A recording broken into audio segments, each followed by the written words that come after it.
Step into the Gilded Age, a time of dazzling progress and dark shadows.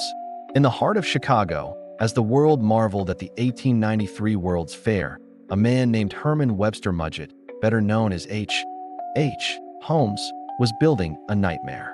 He wasn't just a con man or a swindler. He was America's first widely publicized serial killer, a monster hiding in plain sight behind a charming facade. His infamous murder castle was a labyrinth of his own design, a three-story hotel filled with windowless rooms, secret passages, trapdoors, and a horrifying basement equipped for the darkest of deeds. While the city celebrated innovation, Holmes was perfecting his own macabre craft.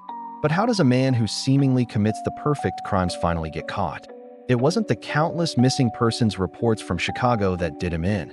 No, the unraveling of H.H. Holmes began, as it often does with master manipulators, with greed. His downfall wasn't a grand, heroic chase, but a slow, meticulous unraveling of a complex web of insurance fraud. After the World's Fair, with creditors closing in and the public's attention shifting, Holmes left Chicago. He couldn't stay in one place for long. His trail of deceit led him across the country, always looking for the next scheme.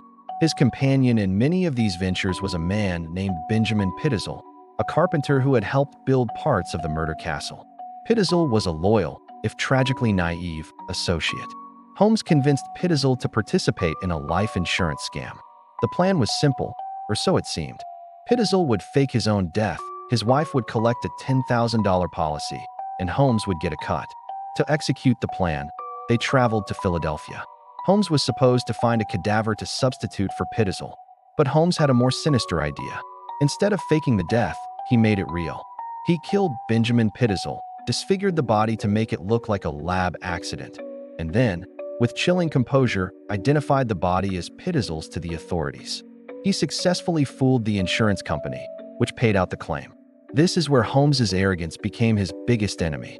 He convinced Pittizel's unsuspecting widow, Carrie, that her husband was alive and in hiding in London. He told her they needed to travel separately to avoid suspicion.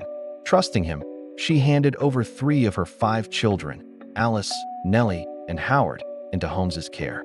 What followed was a horrifying journey across the northern United States and into Canada. While the grieving Mrs. Pittizel was shuffled from city to city, believing she was on her way to a reunion with her husband, Holmes was traveling just a few towns away with her children. He murdered them. In Toronto, the bodies of Alice and Nellie were discovered, buried in the cellar of a rental house. Little Howard's fate was just as grim. His bone fragments and teeth were later found in the chimney of a cottage Holmes had rented in Indianapolis. Holmes wasn't just a killer. He was a predator who preyed on the trust of those closest to him, eliminating anyone who stood in the way of his financial schemes. Meanwhile, a former cellmate of Holmes from a previous jail stint in St. Louis, a train robber named Marion Hedgepeth, was getting impatient. Holmes had promised him a cut of the insurance money for providing the name of a crooked lawyer. When the money never came, Hedgepeth went to the authorities. He tipped off the Pinkerton National Detective Agency. This was the break they needed. The Pinkertons, a famous private detective agency, were relentless. They put one of their best men on the case, Detective Frank Geyer. Geyer wasn't chasing a ghost in a Chicago castle. He was following a cold, hard paper trail of hotel receipts, train tickets, and property rentals. He started in Philadelphia, retracing Holmes's steps with Carrie Pittizel and her children.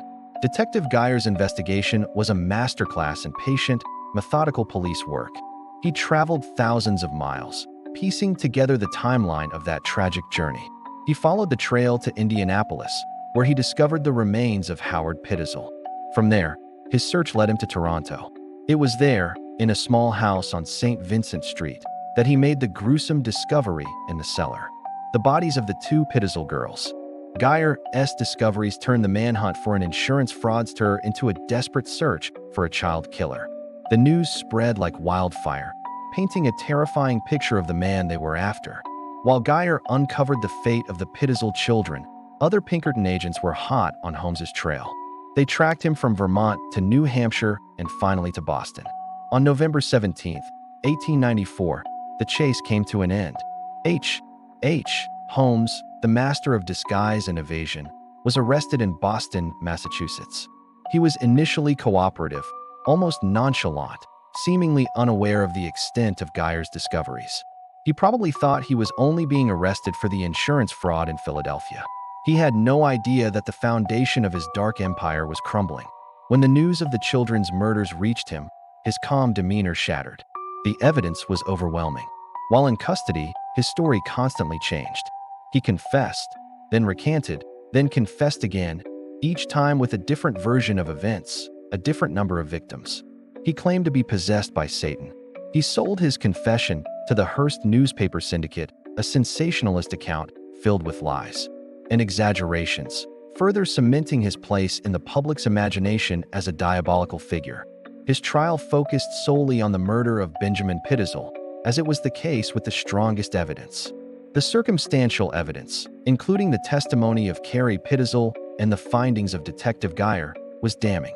After a sensational trial, the jury took only 6 hours to find him guilty. He was sentenced to death. On May 7, 1896, H.H. Holmes was hanged at Moyamensing Prison in Philadelphia. Even in his final moments, he remained an enigma. He was calm, and his last request was to be buried in a coffin filled with cement, 10 feet deep, supposedly to prevent grave robbers from dissecting his body.